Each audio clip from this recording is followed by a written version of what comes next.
Nunca pensé que tendría el valor de hacerlo.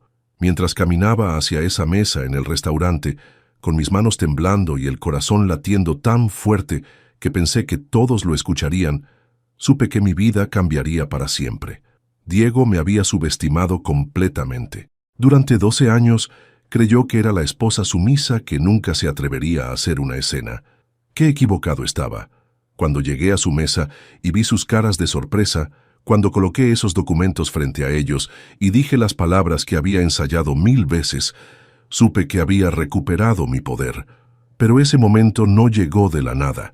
Fue el resultado de semanas de planificación, de descubrir verdades que me partieron el alma y de tomar la decisión más difícil de mi vida.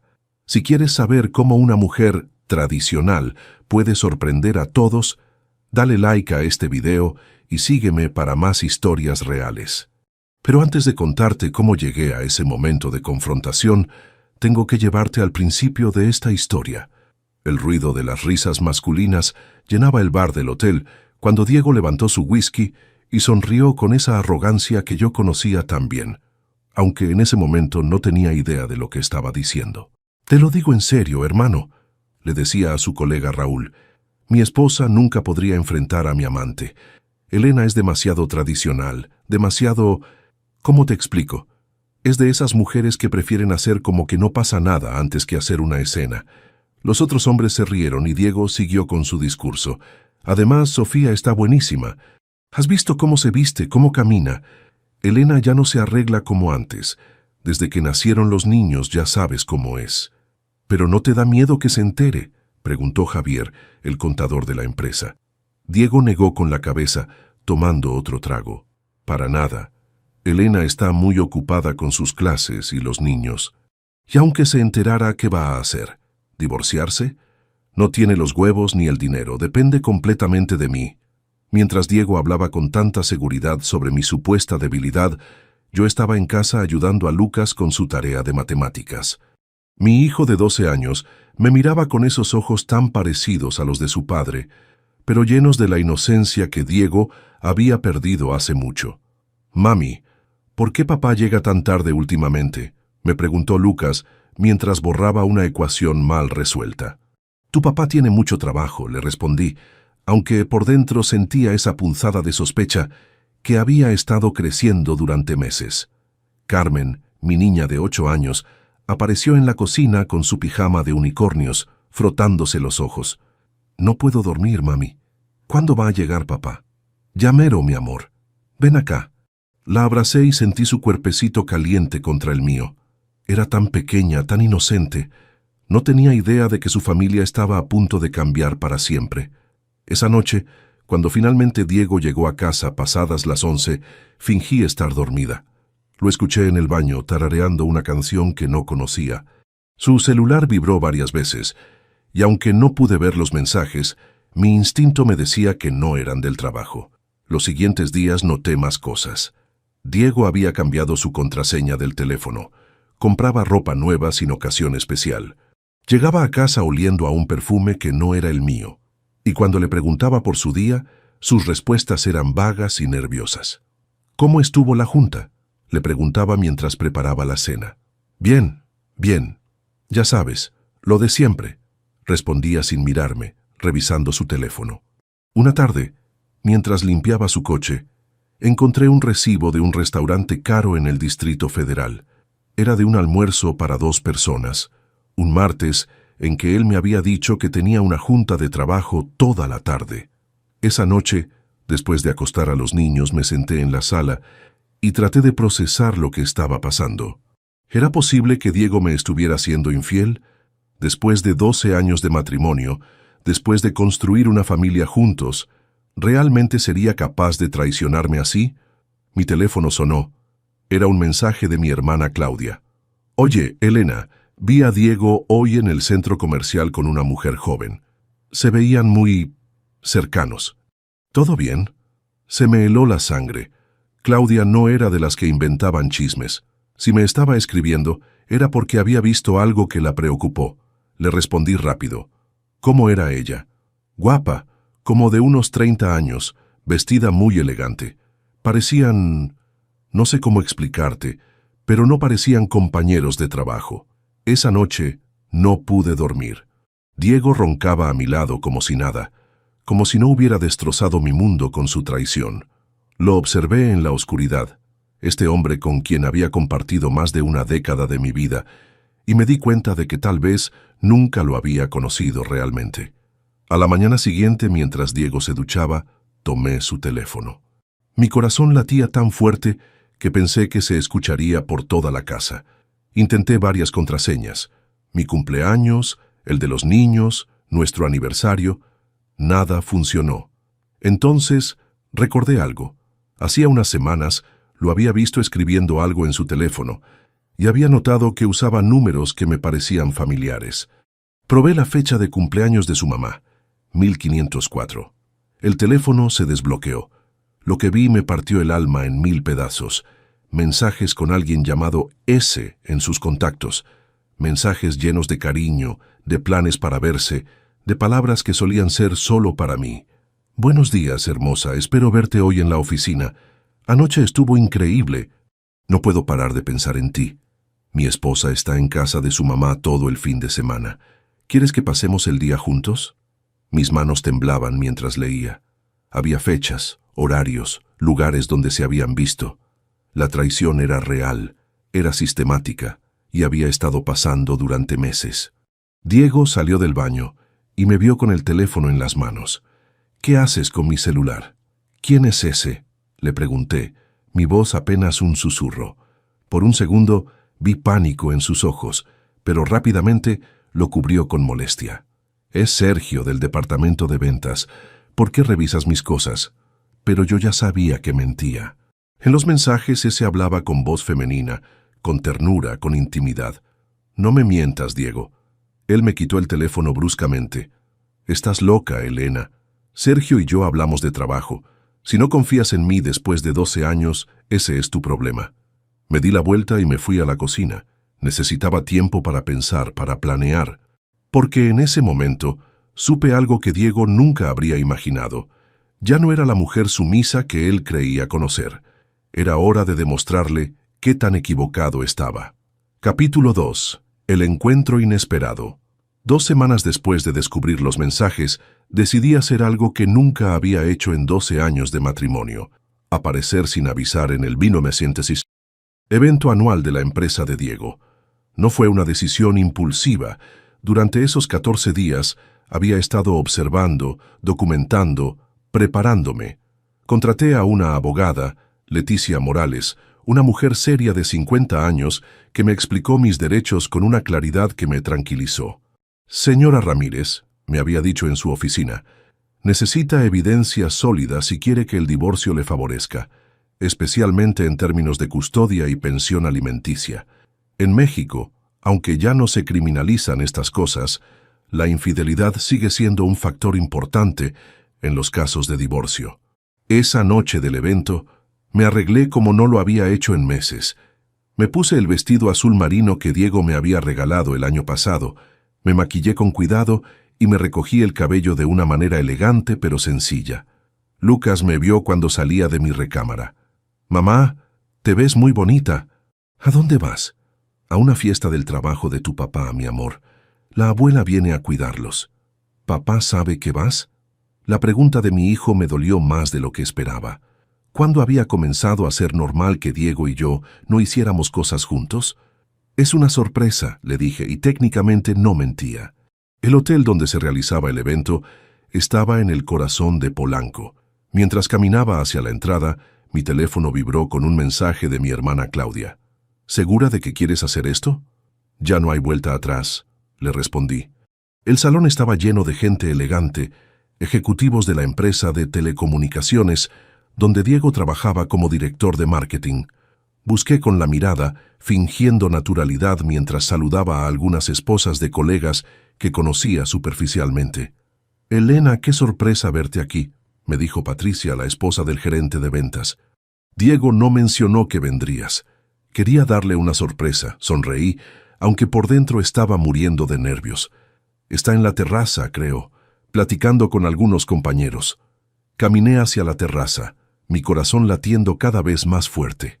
Había ensayado este momento cientos de veces en mi mente, pero ahora que estaba aquí, todo se sentía surreal. Los vi antes de que ellos me vieran a mí.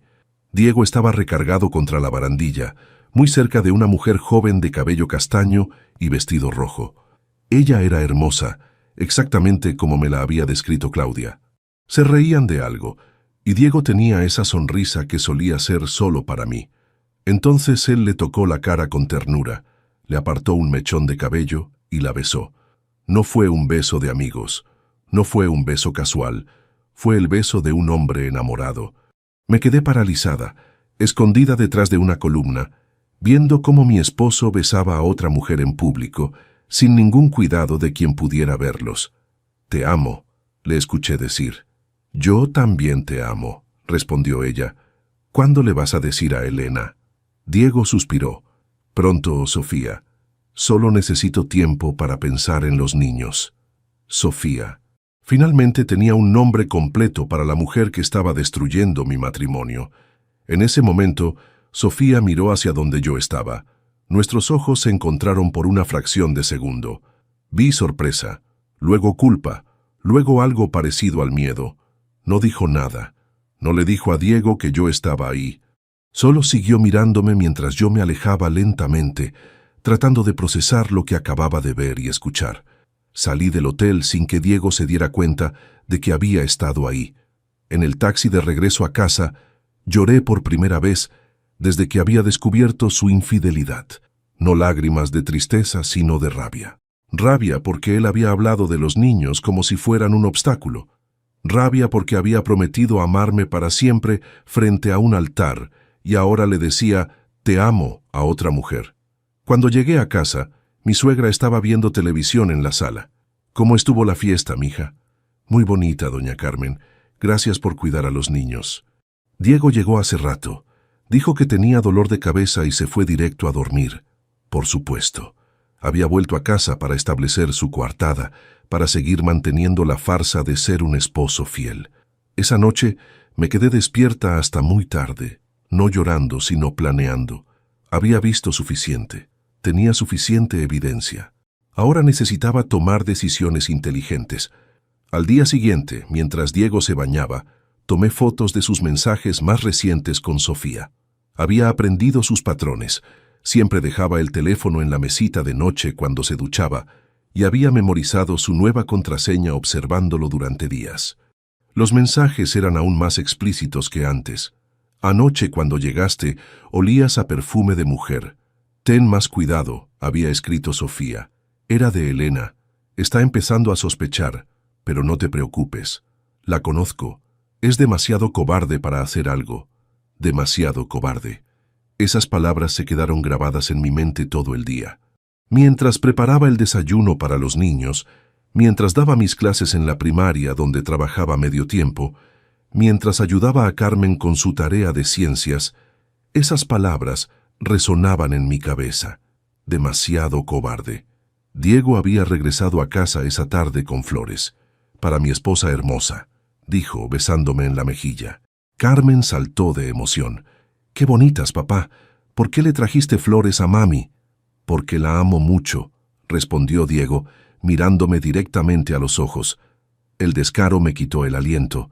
Hacía menos de 24 horas le había dicho «te amo» a otra mujer, y ahora estaba aquí mintiendo delante de nuestros hijos, usando el amor como una herramienta de manipulación.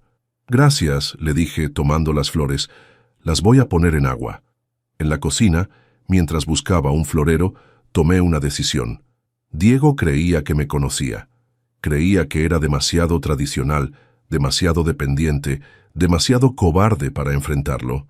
Estaba a punto de descubrir qué tan equivocado estaba.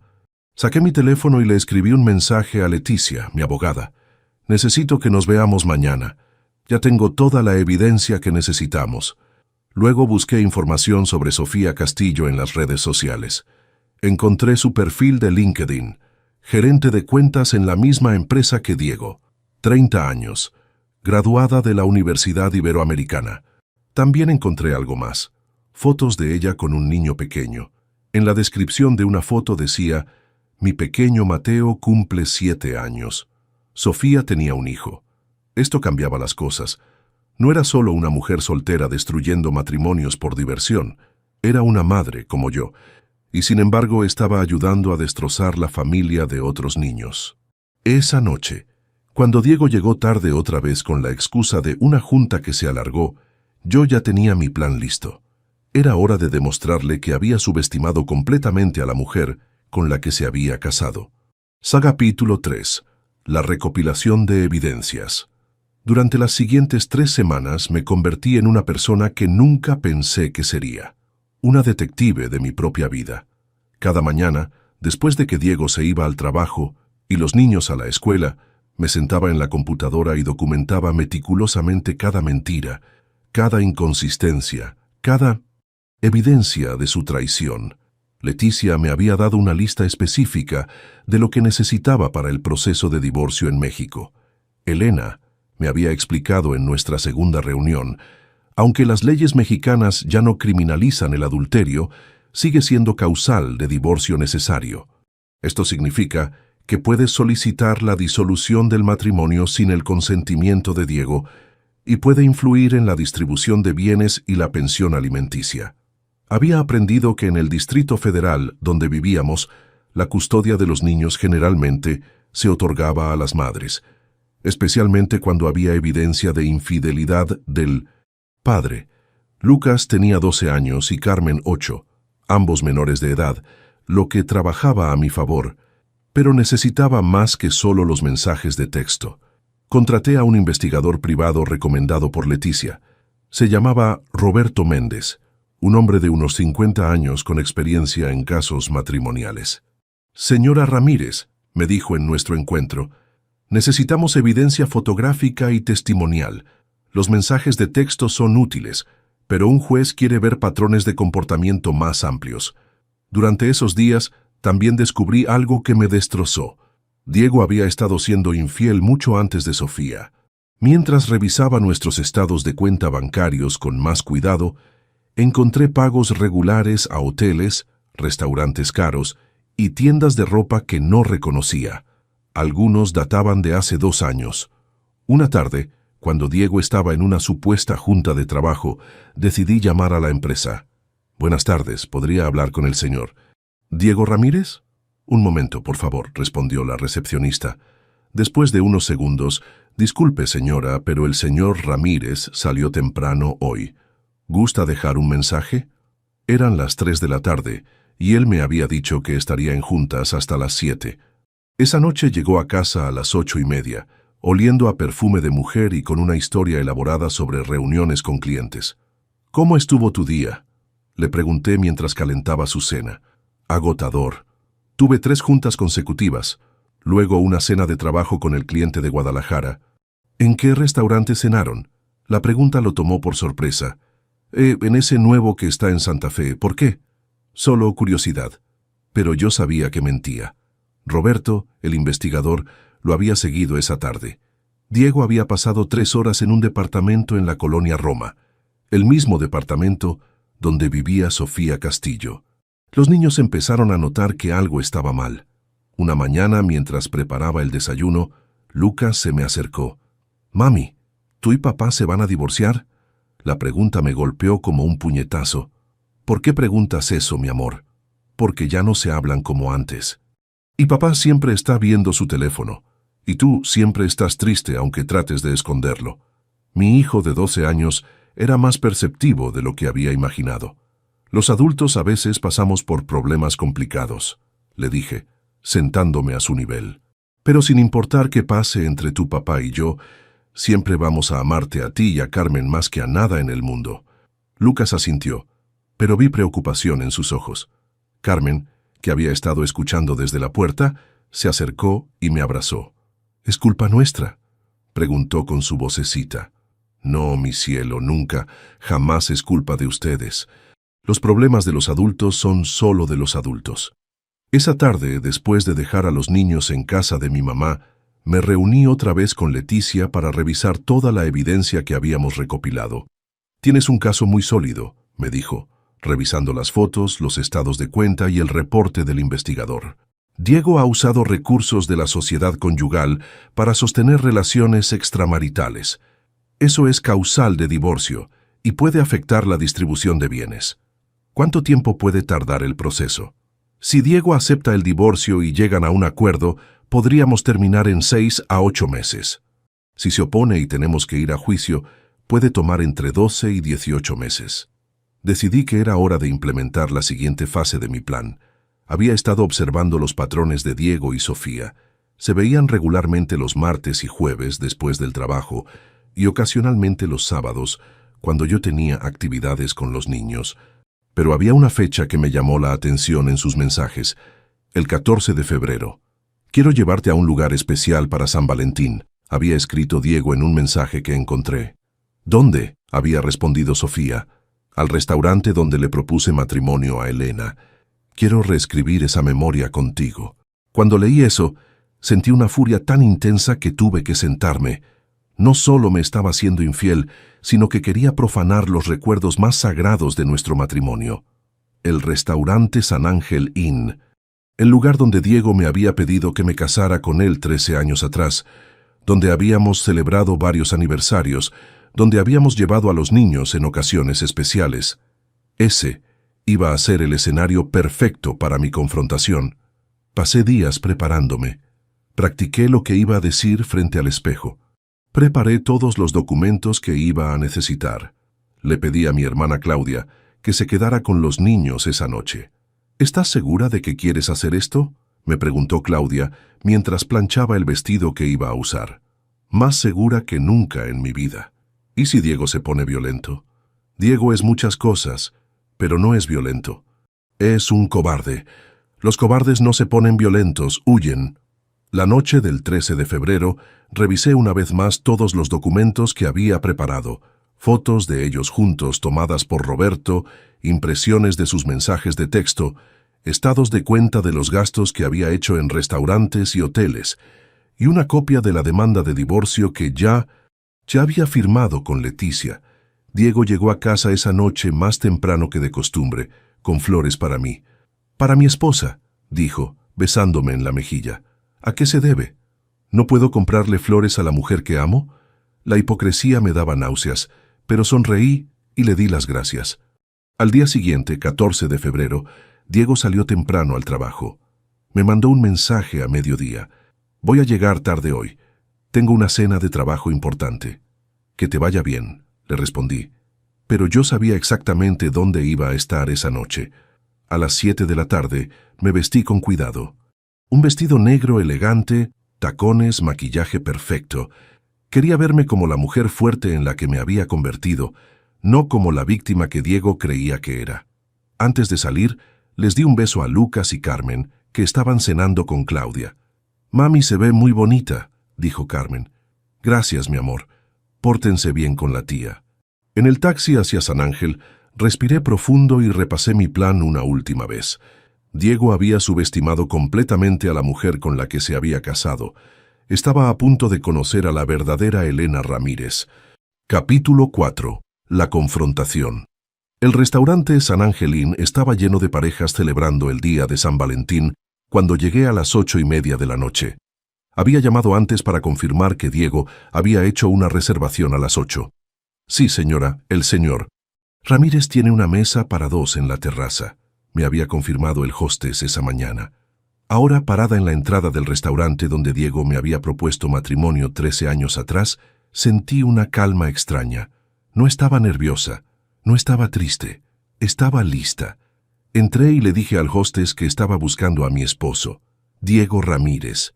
Me guió hacia la terraza, el mismo lugar donde él me había pedido que fuera su esposa bajo las luces colgantes y las bugambilias. Los vi inmediatamente. Diego estaba sentado de espaldas a mí, pero reconocí su postura, la forma en que movía las manos cuando hablaba. Sofía estaba frente a él, hermosa en un vestido rojo que probablemente había costado más que mi salario de un mes como maestra. Estaban riéndose, sus manos entrelazadas sobre la mesa. Había una botella de vino tinto a medias y rosas rojas en un florero entre ellos. Respiré profundo y caminé hacia su mesa. «Buenas noches», dije con voz clara y calmada. Diego se volteó y la expresión de su cara cambió instantáneamente de felicidad a horror absoluto. «Elena, ¿qué haces aquí?» Sofía me miraba con los ojos muy abiertos, su cara completamente pálida. «Vine a conocer a la persona que ha estado destruyendo mi familia», respondí, manteniendo un tono de voz perfectamente controlado. Las mesas cercanas empezaron a voltear a vernos, pero no me importó. «Elena, no es lo que piensas», empezó Diego, pero lo interrumpí levantando la mano. «No te molestes en mentir, Diego, sé exactamente lo que es». Me dirigí a Sofía directamente.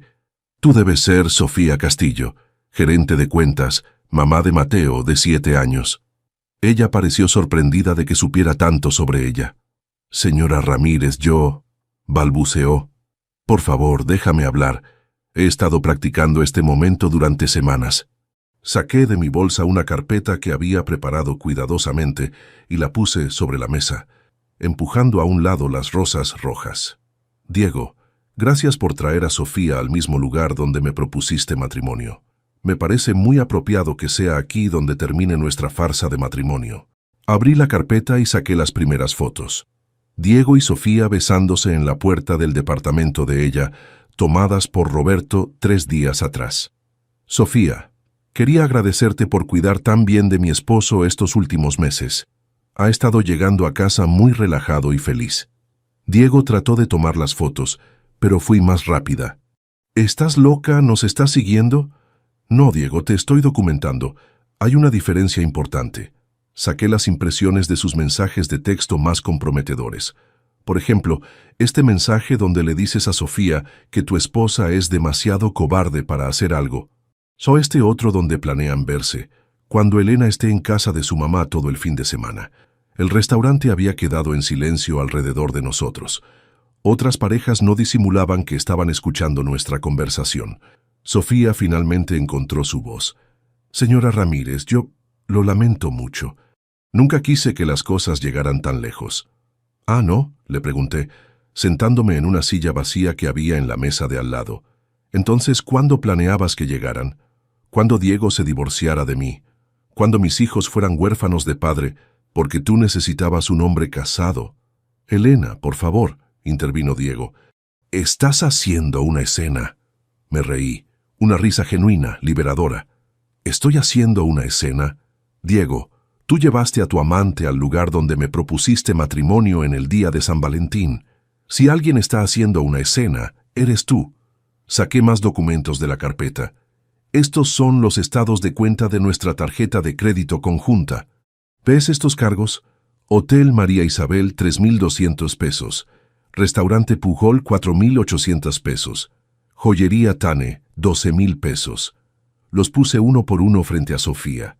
Todo pagado con el dinero que ganamos juntos, Diego y yo, para mantener nuestra familia. ¿Sabías, Sofía, que ese collar que traes puesto lo pagué yo con mi salario de maestra?» Sofía se tocó instintivamente el collar de oro que llevaba en el cuello. «Yo no sabía». «Claro que no sabías. Diego es muy bueno mintiendo. Lleva años de práctica». Saqué el último documento. La demanda de divorcio. «Esto, Diego, es una demanda de divorcio necesario por adulterio. Ya está firmada por mí y presentada ante el juzgado familiar».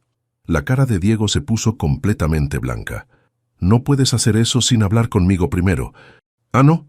¿Como tú no pudiste acostarte con otra mujer sin hablar conmigo primero?» Me levanté de la silla y guardé todos los documentos en la carpeta, excepto uno que dejé sobre la mesa. «Esa es una copia de la demanda. Tu abogado puede contactar a la licenciada Leticia Morales. Sus datos están ahí». Me dirigí una última vez a Sofía. «Solo una cosa más. Tienes un hijo de 7 años.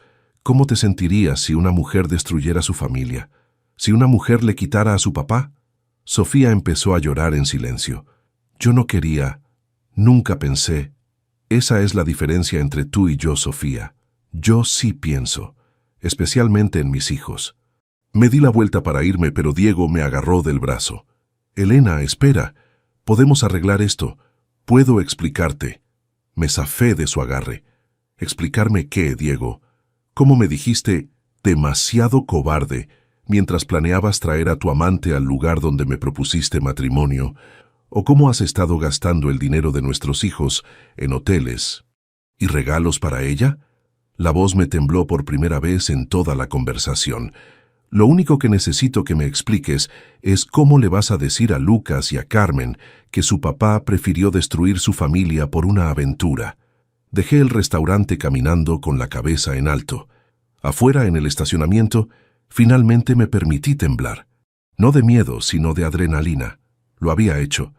Había confrontado a mi esposo infiel y a su amante en público, con dignidad y fuerza. Mi teléfono vibró con un mensaje. Era de un número que no reconocía. Señora Ramírez, soy Sofía. ¿Podríamos hablar mañana?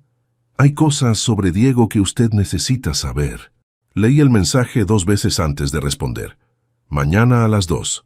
Café de la esquina de Insurgentes y Álvaro Obregón. Tenía la sensación de que la confrontación de esta noche había sido solo el principio. Mientras el taxi me llevaba de regreso a casa, me di cuenta de algo. Por primera vez en meses me sentía completamente libre. Diego había subestimado completamente a la mujer con la que se había casado, y mañana iba a descubrir exactamente qué tan profundo era el agujero que había cavado para sí mismo. Capítulo 5. El desenmascaramiento. El café de la esquina de Insurgentes y Álvaro Obregón estaba medio vacío cuando llegué a las 2 en punto del día siguiente. Sofía ya estaba ahí sentada en una mesa del rincón, con los ojos hinchados y sin maquillaje. Se veía mucho más joven y vulnerable que la noche anterior. Me senté frente a ella sin saludar. «Tienes 10 minutos», le dije. «Gracias por venir», respondió con voz ronca. «Sé que no me lo merezco». «No, no te lo mereces». Pero mi abogada me dijo que cualquier información adicional sobre la infidelidad de Diego puede ser útil para el proceso legal. Sofía asintió y respiró profundo. Hay cosas que usted necesita saber sobre Diego, cosas que yo descubrí después de que empezó nuestra relación. Saqué mi teléfono y activé la grabadora. ¿Puedo grabar esto? Sí, por favor. Quiero que quede claro que estoy diciendo la verdad. Habla. Sofía se tocó nerviosamente el collar que había llevado la noche anterior, el mismo que Diego había pagado con nuestro dinero. Yo no fui la primera, señora Ramírez. Diego me confesó hace unas semanas que ha estado siendo infiel durante años. Desde que nació su hija Carmen, sentí como si me hubieran dado una bofetada. ¿Qué dijiste? Ha habido otras mujeres, al menos 3 que él me mencionó. Una recepcionista que trabajaba en la empresa hace 2 años. Una cliente de Monterrey con la que tuvo una relación durante 6 meses. Y una mujer que conoció en un gimnasio. ¿Por qué me estás diciendo esto? Sofía empezó a llorar. Porque anoche, después de que usted se fue, Diego me dijo algo horrible. Me dijo que yo era solo otra más y que él nunca iba a dejar a su esposa porque usted era demasiado conveniente. Que usted criaba a sus hijos, mantenía su casa y no le causaba problemas. La grabación siguió mientras Sofía me contaba más detalles. Diego le había dicho que yo era predecible y aburrida, pero que era la madre perfecta para sus hijos y que divorciarse sería muy caro y complicado. Él me usó, señora Ramírez. Pero yo también fui estúpida. Creí que él me amaba, que iba a dejar a su familia por mí. Y anoche, ¿qué pasó después de que me fui? Diego se puso furioso, me culpó por todo. Dijo que yo había arruinado su vida perfecta, que usted nunca se habría enterado si yo hubiera sido más discreta. ¿Más discreta cómo? Aparentemente, yo cometí el error de enviarle un mensaje cuando usted estaba cerca, y también de sugerir que fuéramos a lugares públicos. Diego quería mantener todo muy secreto, muy controlado. La conversación duró casi 1 hora. Sofía me dio nombres, fechas, lugares. Me contó sobre conversaciones donde Diego había hablado despectivamente de mí, donde había planeado sus mentiras con cuidado milimétrico. ¿Por qué decidiste contarme todo esto?, le pregunté al final. Porque tengo un hijo, señora Ramírez. Mateo tiene 7 años, la misma edad que su hija Carmen. Anoche, cuando llegué a casa y lo vi durmiendo, pensé en cómo me sentiría si alguien le hiciera a él lo que Diego les está haciendo a sus hijos. ¿Y qué vas a hacer ahora? Voy a pedirle a mi jefe que me transfieran a la oficina de Guadalajara. No puedo seguir trabajando en el mismo lugar que Diego. Y tampoco puedo quedarme en una ciudad donde todos van a saber lo que hice. Cuando salí del café, me sentía extrañamente vacía. Por un lado, tenía toda la evidencia que necesitaba para garantizar que el divorcio fuera favorable para mí. Por otro lado, acababa de descubrir que los últimos 8 años de mi matrimonio habían sido una mentira completa. Esa tarde tenía cita con Leticia para revisar toda la nueva información. «Esto cambia completamente el caso», me dijo después de escuchar la grabación. «Con este testimonio más las evidencias que ya teníamos, Diego no tiene ninguna posibilidad de conseguir custodia compartida o de reducir la pensión alimenticia. ¿Cuánto tiempo va a tomar el proceso? Si Diego acepta los términos que vamos a proponer, podríamos terminar en 6 meses. Si decide pelear, puede tomar hasta 1 año y medio, pero con esta evidencia solo se estaría haciendo daño a sí mismo». Esa noche, Diego llegó a casa más temprano que de costumbre. Los niños estaban haciendo tarea en la sala, y yo estaba preparando la cena cuando entró a la cocina. «Tenemos que hablar», me dijo. «No tenemos nada que hablar, Diego. Tu abogado puede contactar al mío. Elena, por favor, sé que cometí errores, pero podemos arreglar esto. Podemos ir a terapia de pareja». Me volteé a mirarlo con incredulidad. «¿Errores? ¿8 años de infidelidad son errores? ¿8 años? ¿De qué hablas?» Sofía me contó todo, Diego, todo. Vi pánico en sus ojos. Ella está mintiendo, está despechada porque terminé con ella anoche. ¿La grabación también está mintiendo? Diego se puso pálido. ¿La grabaste? Tengo todo, Diego, nombres, fechas, lugares. El gimnasio, la cliente de Monterrey, la recepcionista, todo. Se sentó pesadamente en una silla de la cocina. «Elena, yo puedo cambiar, puedo ser mejor esposo. Es demasiado tarde para eso». Lucas apareció en la puerta de la cocina. «Papá, ¿por qué estás gritando?» Me di cuenta de que Diego había levantado la voz sin que yo me diera cuenta. «No estoy gritando, hijo, tu mamá y yo solo estamos hablando. Suena como cuando los papás de Javier se divorciaron», dijo Lucas con esa honestidad brutal de los niños de 12 años. Diego y yo nos miramos. Nuestro hijo ya sabía lo que estaba pasando. «Lucas», le dije, «ven acá». Lo abracé y respiré profundo. «Tu papá y yo vamos a separarnos por un tiempo. Eso significa que él va a vivir en otro lugar, pero ustedes van a seguir viendo a los dos». «¿Es por culpa de la mujer del teléfono?», preguntó Lucas. Diego y yo nos quedamos helados. «¿Qué mujer del teléfono?», pregunté. «La que siempre le manda mensajes a papá. Carmen la vio una vez cuando papá dejó su teléfono abierto. Dice que es muy bonita». Diego cerró los ojos, derrotado. «Lucas», le dije, «los problemas entre los adultos son complicados. Pero quiero que sepas que esto no es culpa tuya ni de Carmen, y sin importar qué pase, tu papá y yo siempre los vamos a amar». Esa noche, después de que Diego se fue a dormir al cuarto de huéspedes y los niños estaban acostados, me senté en la sala y pensé en todo lo que había pasado en las últimas 24 horas.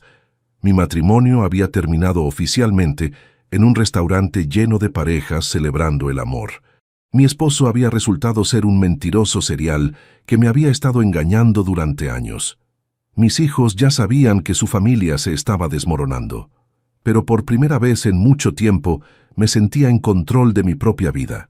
Diego había subestimado completamente a la mujer con la que se había casado, y ahora iba a pagar las consecuencias de esa arrogancia. El proceso legal iba a ser largo y doloroso, pero yo estaba lista. Finalmente, estaba lista para todo. Capítulo 6. El precio de la traición. 6 meses después. El juzgado familiar del Distrito Federal estaba frío esa mañana de agosto, cuando finalmente se dictó la sentencia de nuestro divorcio. Habían pasado 6 meses desde la confrontación en el restaurante, y el proceso había sido más difícil de lo que cualquiera de nosotros había anticipado. Diego había decidido pelear.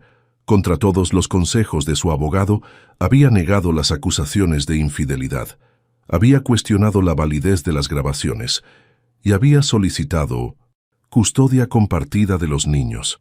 Su estrategia había sido presentarme como una esposa vengativa que había fabricado evidencia para perjudicarlo. No funcionó.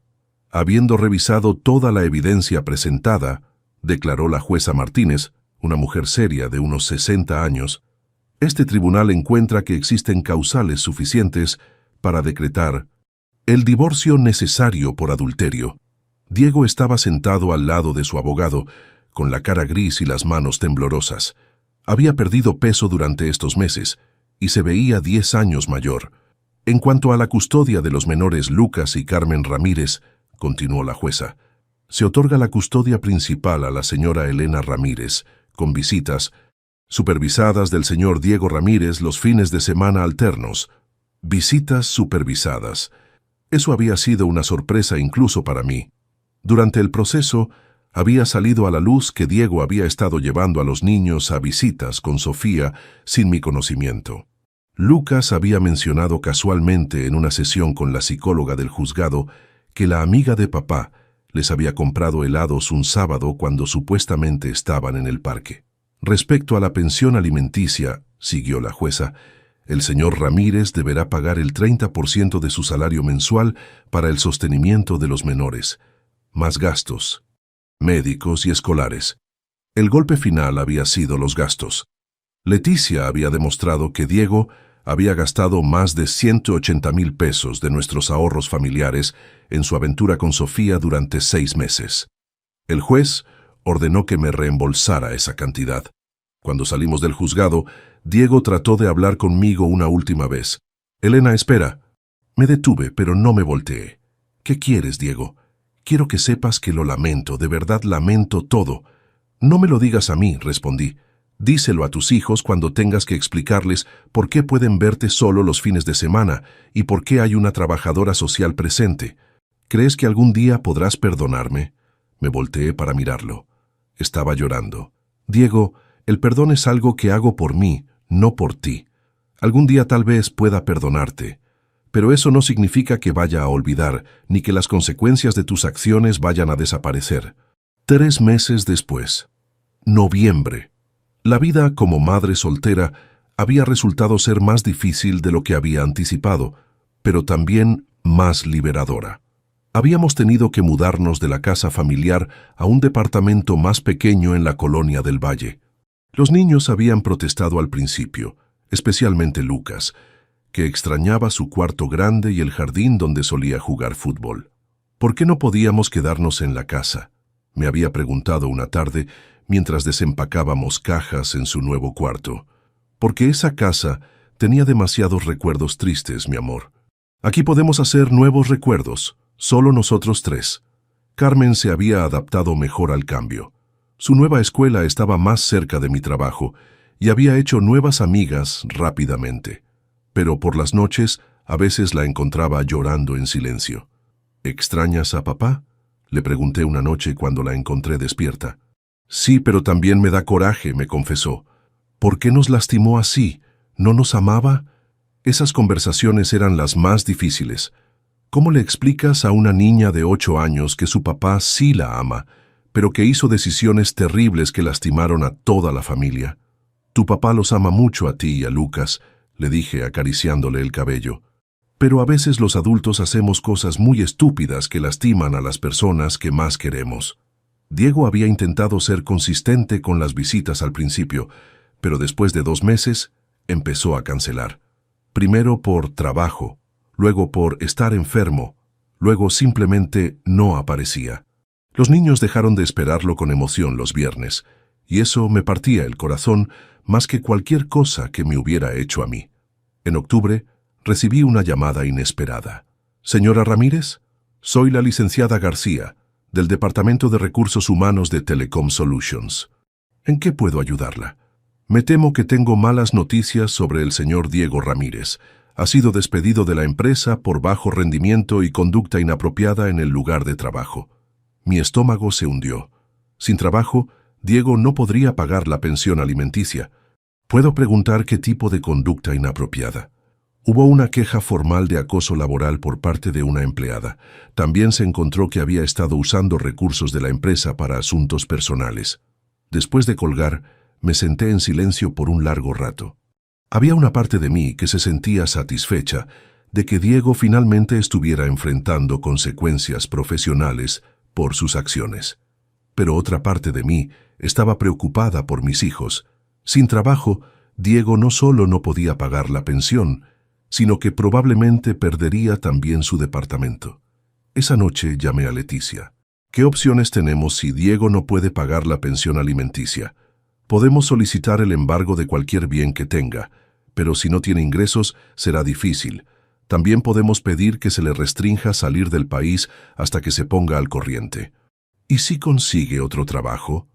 Entonces podemos solicitar que el nuevo empleador descuente la pensión directamente de su nómina. Pero pasaron las semanas y Diego no conseguía trabajo.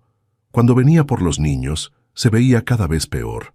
Había perdido mucho peso, tenía ojeras profundas y olía a alcohol.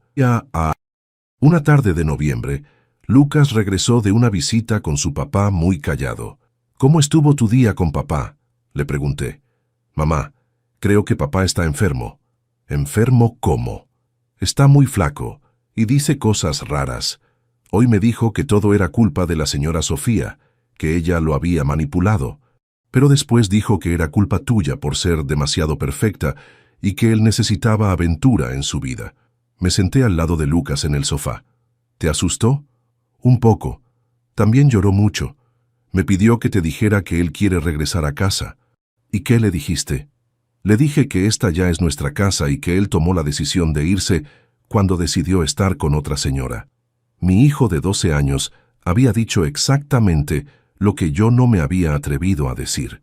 Esa noche, después de acostar a los niños, me senté en la sala de nuestro pequeño departamento y reflexioné sobre todo lo que había pasado en menos de un año.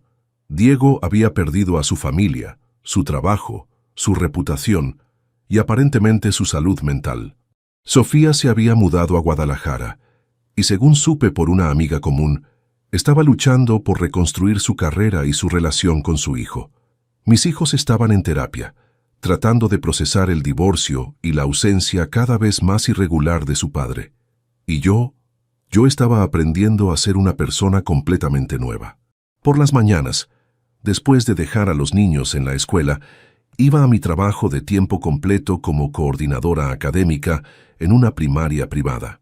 Por las tardes, ayudaba con tareas, preparaba cenas y trataba de ser tanto mamá como papá. Los fines de semana que los niños no estaban con Diego, los llevaba al parque, al cine, a visitar a mis papás. Estaba construyendo una nueva vida para nosotros, una vida honesta y estable. No era fácil. El dinero era más apretado, las responsabilidades eran abrumadoras a veces, y había noches en que me quedaba despierta preocupándome por todo. Pero por primera vez en años me sentía auténtica. Me sentía como yo misma. Diego había subestimado completamente a la mujer con la que se había casado.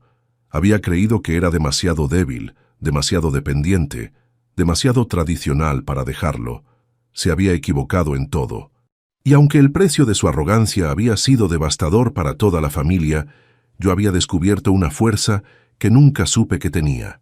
La pregunta ahora era, ¿qué iba a hacer con esa fuerza? Epílogo. 2 años después. Diciembre de 2026. 2 años después de la confrontación, la Nochebuena llegó con una calma que no había sentido en años. En nuestro pequeño departamento de la Colonia del Valle, Lucas, Carmen y yo decoramos un árbol navideño que compramos en el mercado de San Juan. No era tan grande como el que solíamos tener en la casa familiar, pero era nuestro. Lucas tenía 14 años ahora y había crecido no solo físicamente, sino emocionalmente. La terapia lo había ayudado a procesar su enojo hacia su padre, aunque la relación seguía siendo complicada. «Mamá», me dijo mientras colgaba una esfera dorada en el árbol, «¿crees que papá esté bien esta Nochebuena?». Era una pregunta que me hacía cada vez con menos frecuencia, pero que aún me partía el corazón. «No lo sé, mi amor. Espero que sí». La verdad era más complicada. Diego había tocado fondo después de perder su trabajo. Durante 6 meses había vivido prácticamente en la calle, durmiendo en el sofá de diferentes amigos mientras buscaba empleo. El alcoholismo, que había comenzado como una forma de escape, se había convertido en una adicción real. Había intentado conseguir trabajo en su campo, pero su despido por conducta inapropiada había manchado su reputación en la industria de las telecomunicaciones. Las empresas competidoras se enteraron rápidamente de lo que había pasado y nadie quería contratar a alguien con su historial. Finalmente, hacía 8 meses había conseguido trabajo como vendedor en una tienda de electrónicos en una plaza comercial. El salario era una fracción de lo que ganaba antes, y apenas le alcanzaba para rentar un cuarto en una pensión en la colonia Doctores. La pensión alimenticia había sido ajustada por el juez según sus nuevos ingresos, lo que significaba que ahora recibíamos menos de la mitad de lo que originalmente había ordenado el tribunal. Habíamos tenido que ajustar nuestro presupuesto aún más, pero habíamos sobrevivido. Carmen, ahora de 10 años, había desarrollado una fortaleza que me sorprendía. Seguía en terapia, pero había aprendido a hablar de sus sentimientos de una manera que muchos adultos no logran. «Mami», me había dicho hace unas semanas, «¿tú crees que papá nos extraña?» «Estoy segura de que sí, mi cielo. Pero no lo suficiente para cambiar, ¿verdad?» La perspicacia de mi hija de 10 años me había dejado sin palabras. Las visitas de Diego se habían vuelto irregulares desde que perdió su trabajo. A veces pasaban 2 o 3 semanas sin que apareciera. Cuando venía era evidente que estaba luchando con la depresión y el alcohol. Los niños habían aprendido a no esperarlo con la misma emoción de antes.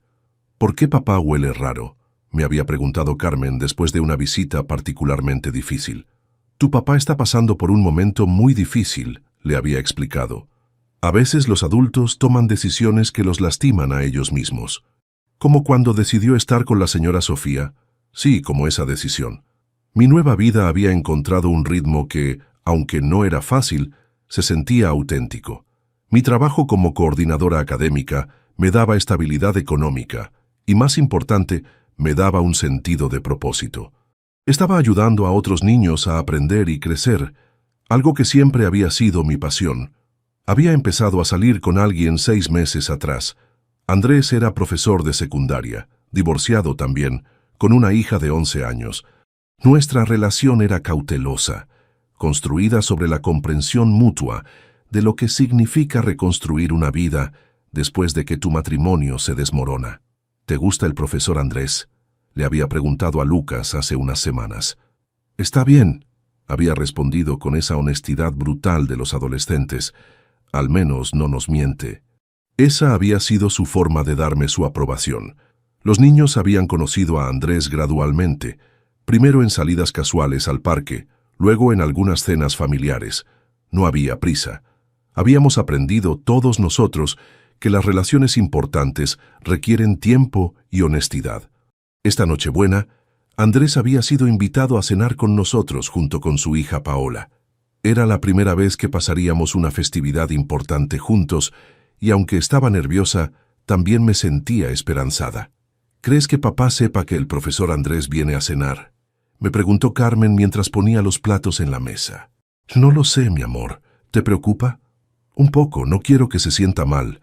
La empatía de mis hijos hacia su padre, a pesar de todo lo que había pasado, era algo que me llenaba de orgullo y tristeza al mismo tiempo.